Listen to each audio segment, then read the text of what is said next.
प्रस्तुत है मुंशी प्रेमचंद्र जी की लिखी कहानी परीक्षा मेरी आवाज़ में। नादिर शाह की सेना ने दिल्ली में कत्लेआम कर रखा है। गलियों में खून की नदियां बह रही है। चारों तरफ हाहाकार मचा हुआ है। बाजार बंद है। दिल्ली के लोग घरों के द्वार बंद किए जाने की खैर मना रहे हैं। किसी की जान सलामत नहीं है। कहीं घरों में आग लगी हुई है, कहीं बाजार लूट रहा है। कोई किसी की फरियाद नहीं सुनता। रईसों की बेगमें मोहल्लों से निकाली जा रही है और उनकी बेहुरती की जाती है। ईरानी सिपाहियों की रक्त पिपासा किसी तरह नहीं बुझती। मानव हृदय की क्रूरता, कठोरता और पेशाचिकता अपना विकरालतम रूप धारण किए हुए है। इसी समय नादिर शाह ने बादशाही महल में प्रवेश किया। दिल्ली उन दिनों भोग विलास की केंद्र बनी हुई थी। सजावट और तकल्लुफ के सामानों से रईसों के भवन भरे रहते थे। स्त्रियों को बनाव श्रृंगार के सिवा कोई काम न था। पुरुषों को सुख भोग के सिवा और कोई चिंता न थी। राजनीति का स्थान शेर व शायरी ने ले लिया था। समस्त प्रांतों से धन खींच खींच कर दिल्ली आता था और पानी की भांति बहाया जाता था।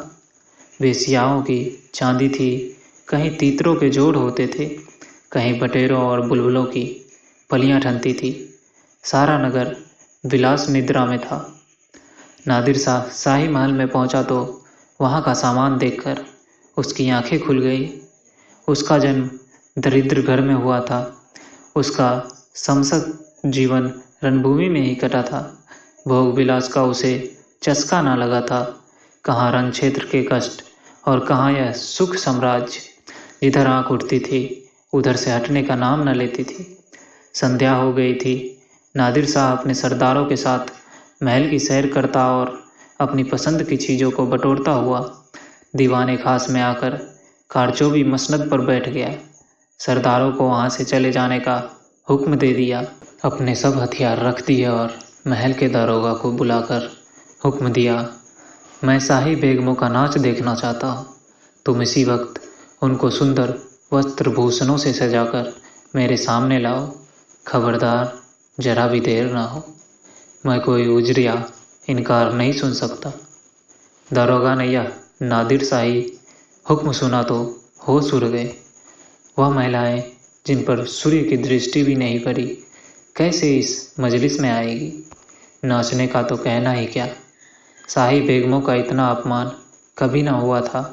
हाँ नरपिचास, दिल्ली को खून से रंग कर भी तेरा चित्त शांत नहीं हुआ। मगर नादिर शाह के सम्मुख एक शब्द भी जबान से निकालना अग्नि के मुख में कूदना था।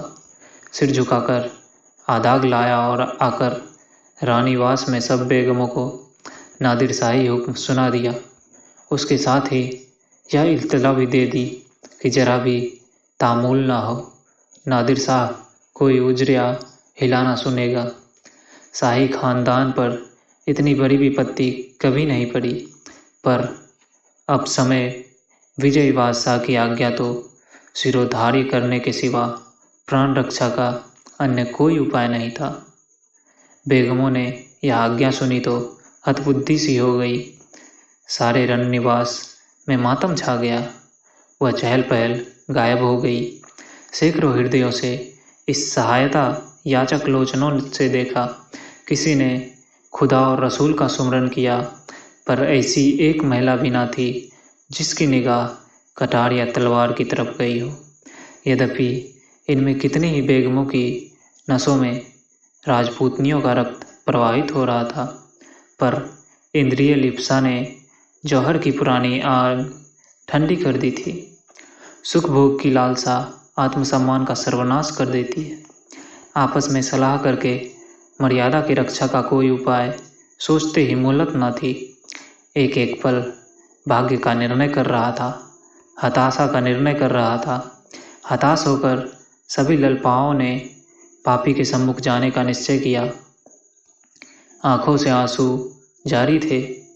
अश्रु सिंचित नेत्रों में सुरमा लगाया जा रहा था और शोक व्यथित हृदय पर सुगंध का लेप किया जा रहा था। कोई केश गूंथती थी, कोई मांगों में मोतियों पिरोती थी, एक भी ऐसे पक्के इरादे की स्त्री न थी जो ईश्वर पर अथवा अपनी टेक पर इस आज्ञा का उल्लंघन करने का साहस कर सके। 1 घंटा भी ना गुजरने पाया था कि बेगमात पूरे के पूरे आभूषणों से जगमगाती अपने मुख की कांति के बेले और गुलाब की कलियों को लजाती सुगंध की लपेट उड़ाती छम छम करती हुई दीवाने खास में आकर नादिर शाह के सामने खड़ी हो गई। नादिर शाह ने एक बार कनखियों से परियों के इस दल को देखा और तब मसनद की टेक लगाकर लेट गया। अपनी तलवार और कटार सामने रख दी। एक क्षण में उसकी आंखें झपकने लगी। उसने एक अंगड़ाई ली और करवट बदल ली। जरा देर में उसके खर्राटों की आवाज़ें सुनाई देने लगी। ऐसा जान पड़ा कि गहरी निद्रा में मग्न हो गया है। आध घंटे तक वह सोता रहा और बेगमें ज्यों की त्यों सिर नीचा किए दीवार के चित्रों की भांति खड़ी रही। उनमें 2-1 महिलाएं जो ढीठ थी घूंघट की ओट से नादिर शाह को देख भी रही थी और आपस में दबी जबान में खानाफूसी कर रही थी। कैसा भयंकर स्वरूप है, कितनी रणोन्मत्त आंखें हैं, कितना भारी शरीर है, आदमी काहे को है, देव है। सहसा नादिर शाह की आंखें खुल गई। परियों का दल पूर्ववत खड़ा था। उसे जागते देखकर बेगमों ने सिर नीचे कर लिए और अंग समेटकर भेड़ों की भांति एक दूसरे से मिल गई। सबके दिल धड़क रहे थे कि अब यह जालिम नाचने गाने को कहेगा तब कैसे होगा। खुदा इस जालिम से समझे, मगर नाचा तो ना जाएगा, चाहे जान ही क्यों न जाए। इससे ज़्यादा जिल्लत अब ना सही जाएगी। सहसा नादिर शाह कठोर शब्दों में बोला, ऐ खुदा की बंदियों, मैंने तुम्हारा इम्तहान लेने के लिए बुलाया था और अफसोस के साथ कहना पड़ता है कि तुम्हारी निस्बत मेरा जो गुमान था वह हर्फ ब हर्फ सच निकला। जब किसी कौम की औरतों में गैरत नहीं रहती तो वह कौम मुर्दा हो जाती है। देखना चाहता था कि तुम लोगों में अभी कुछ गैरत बाकी है या नहीं, इसलिए मैंने तुम्हें यहाँ बुलाया था। मैं तुम्हारी बेहुरमली नहीं करना चाहता था। मैं इतना ऐश का बंदा नहीं हूँ, वरना आज भेड़ों के गले चाहता होता। न इतना हवस परस्त हूँ, वरना आज फारस में सरोद और सितार की ताने सुनाता होता, जिसका मज़ा मैं हिंदुस्तानी गाने से कहीं ज़्यादा उठा सकता हूँ। मुझे सिर्फ तुम्हारा इम्तहान लेना था। मुझे यह देखकर सच मलाल हो रहा है कि तुम में गैरत का जौहर बाकी न रहा। क्या यह मुमकिन ना था कि तुम मेरे हुक्म को पैरों तले कुचल देती। जब तुम यहाँ आ गई तो मैंने तुम्हें एक और मौका दिया। मैंने नींद का बहाना किया। क्या यह मुमकिन ना था कि तुम में से कोई खुदा की बंदी इस कटार को उठाकर मेरे जिगर में चुभा देती।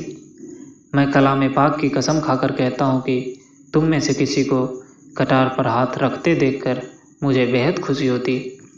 मैं उन नाजुक हाथों के सामने गर्दन झुका देता, पर अफसोस है कि आज तैमूर खानदान की बेटी भी यहाँ ऐसी नहीं निकली जो अपनी हुर्मत बिगाड़ने पर हाथ उठाती।